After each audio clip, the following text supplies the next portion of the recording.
5 seconds. That's all we're taking away. Just 5 seconds without gravity, and then it comes right back. How bad could it be? Turns out, catastrophically bad. Tonight on Stardrift FM, we're running an experiment. We're switching off Earth's gravity for exactly 5 seconds. And we're going to watch second by second what happens to you, your city, your planet, and everything you've ever known. Let's begin. Second one, you're standing in your kitchen, coffee in hand. And then it starts. Your feet gently leave the floor. The coffee drifts out of your mug in a perfect, beautiful sphere. Your phone floats off the counter. The cat is rotating slowly and looks deeply offended. For about half a second, this is fun. You're weightless. You're an astronaut. You're living the dream. But here's what you don't notice yet. Outside, every car on the road just lost traction. Every plane in the sky just lost its understanding of up. Every drop of water in every pipe just stopped knowing which way to flow. And Earth is still spinning at 1,670 kilometers per hour. You are not floating peacefully. You are drifting sideways, fast. Second two, your street looks wrong now. Cars are sliding, not crashing, sliding because tires grip through weight, and weight just vanished. Fire hydrants erupt. The water inside them has no reason to stay down, so it goes up. Massive columns of water launching into the sky from every pipe, every drain, every crack in the pavement. Trees start tilting, not from wind, from the fact that roots were held in soil by gravity, and soil was held together by gravity, and none of that exists anymore. Your neighbor's dog is 4 meters in the air. It has no idea how it got there. Neither does your neighbor, who is also 4 meters in the air. But here's the invisible catastrophe. Earth's atmosphere, the thin, fragile shell of air keeping you alive, is held in place entirely by gravity. And gravity just left the building. The air doesn't vanish instantly, but it begins expanding outward, rapidly. And the air pressure starts dropping.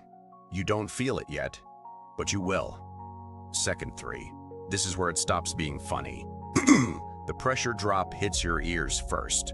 A sharp, searing pain and then a pop. That's your eardrums giving out. And this isn't just you. This is happening to every single person on the planet. 8 billion people, all at the same moment. Buildings are cracking, not collapsing yet, cracking. Concrete is partly bound by compression, by the sheer weight pressing it together. Remove the weight and hairline fractures spider through every structure on Earth. Bridges groan, dams shift. Skyscrapers flex in ways they were never designed to flex.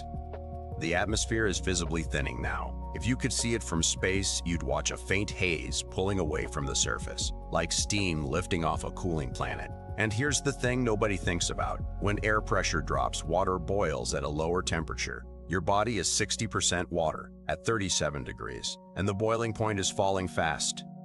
You're not boiling yet, but molecules at the surface of your skin are starting to have ideas. Second four. We're at planetary scale now. The oceans are lifting, not draining, lifting.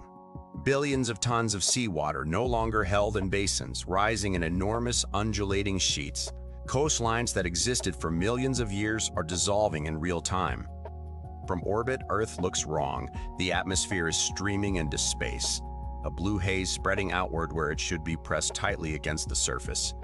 It looks like a planet losing its breath, but the worst part is what's happening underneath. Earth isn't just a ball of rock. It's a ball of rock held in a ball shape by its own gravity. Every particle pulling on every other particle. A perfect equilibrium of pressure and mass that has lasted 4.5 billion years. Turn that off for even a moment, and the pressures that were perfectly balanced suddenly push outward with nothing to push against. The crust begins to shift. Not earthquakes, something deeper. The planet itself is losing coherence. Second five. The last second, the worst. Molecular bonds that relied on gravitational pressure are failing. The ground beneath your feet, if your feet were still on the ground, which they're not, is not just shaking. It's deconstructing. Oxygen was more than just the stuff you breathed. It was a binding agent in minerals, in concrete, in biological tissue. And most of it is gone now. racing towards space with the rest of the atmosphere. From space, Earth no longer looks like a planet. It looks like a planet coming apart at the seams. And then gravity comes back.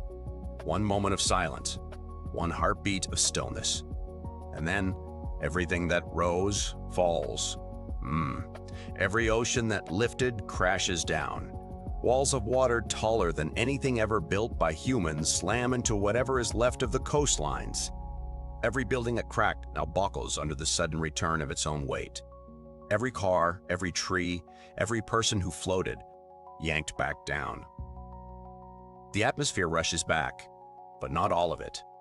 Some molecules had already reached escape velocity. They're gone. Earth gets back maybe 80% of its air. Maybe less. The sky looks different now. Thinner. A slightly different shade of blue that nobody alive will ever be able to explain. The planet rings like a bell.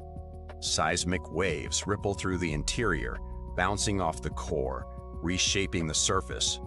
It will keep ringing for weeks. 5 seconds. That's all it took. You might assume the universe is fragile, but it isn't. Gravity has been running nonstop for 13.8 billion years. Never glitched, never paused, never took a 5-second break. The fragile thing was everything built on top of it. The buildings, the oceans, the air, us. We were always one force away from falling apart.